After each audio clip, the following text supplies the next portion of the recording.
بسم اللہ الرحمن الرحیم۔ السلام علیکم ورحمۃ اللہ وبرکاتہ۔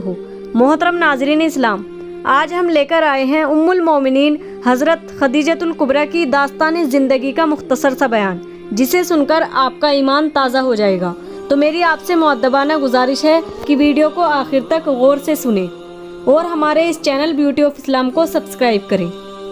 حضرت خدیجۃ الکبریٰ رسول اللہ صلی اللہ تعالی علیہ وسلم کی سب سے پہلے بیوی اور رفیقہ حیات ہیں۔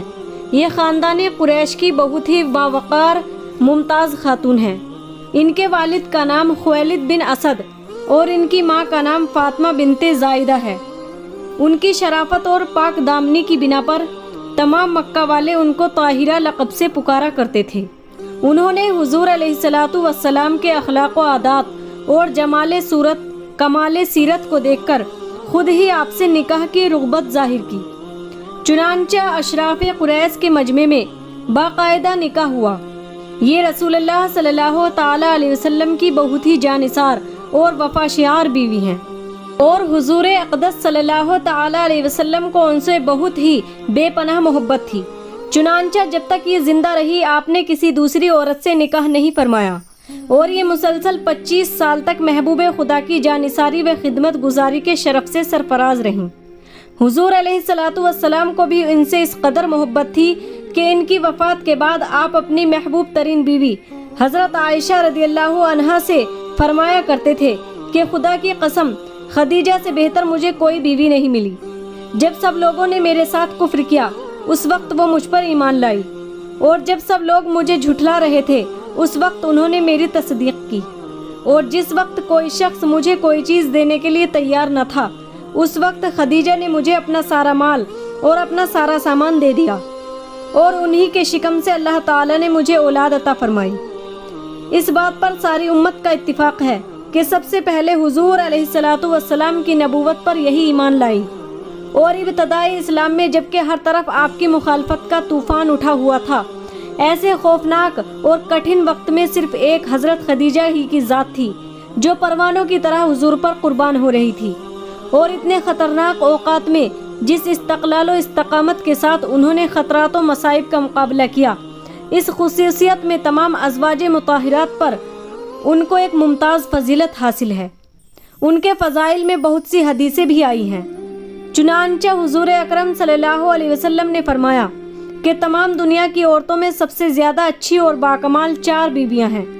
ایک حضرت مریم، دوسری حضرت آسیہ فرعون کی بیوی، تیسری حضرت خدیجہ، چوتھی حضرت فاطمہ۔ ایک مرتبہ حضرت جبریل علیہ السلام دربار نبوت میں حاضر ہوئے اور عرض کیا کہ اے محمد صلی اللہ علیہ وسلم، یہ خدیجہ ہیں جو آپ کے پاس ایک برتن میں کھانا لے کر آ رہی ہیں۔ جب یہ آپ کے پاس آ جائیں تو ان سے ان کے رب کا اور میرا سلام کہہ دیجیے، اور ان کو یہ خوشخبری سنا دیجیے کہ جنت میں ان کے لیے موتی کا ایک گھر بنا ہے جس میں نہ کوئی شور ہوگا نہ کوئی تکلیف ہوگی۔ سبحان اللہ۔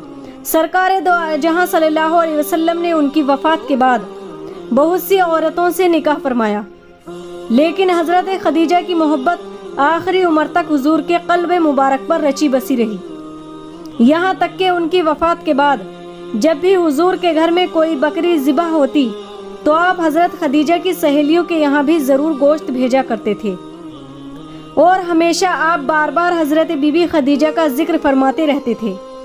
ہجرت سے 3 برس قبل 65 برس کی عمر پا کر ماہ رمضان میں مکہ مکرمہ کے اندر انہوں نے وفات پائی، اور مکہ مکرمہ کے مشہور قبرستان جنت المعلی میں خود حضور اقدس صلی اللہ علیہ وسلم نے ان کی قبر انور میں اتر کر اپنے مقدس ہاتھوں سے ان کو سپرد خاک فرمایا۔ اس وقت تک نماز جنازہ کا حکم نازل نہیں ہوا تھا، اس لیے حضور نے ان کے جنازے پر نماز نہیں پڑھائی۔ حضرت خدیجہ کی وفات سے 3 یا 5 دن پہلے حضور کے چچا ابو طالب کا انتقال ہو گیا تھا۔ ابھی چچا کی وفات کے صدمے سے حضور علیہ السلام کا قلب نازک رنج و غم سے نڈھال تھا کہ حضرت خدیجہ کا انتقال ہو گیا۔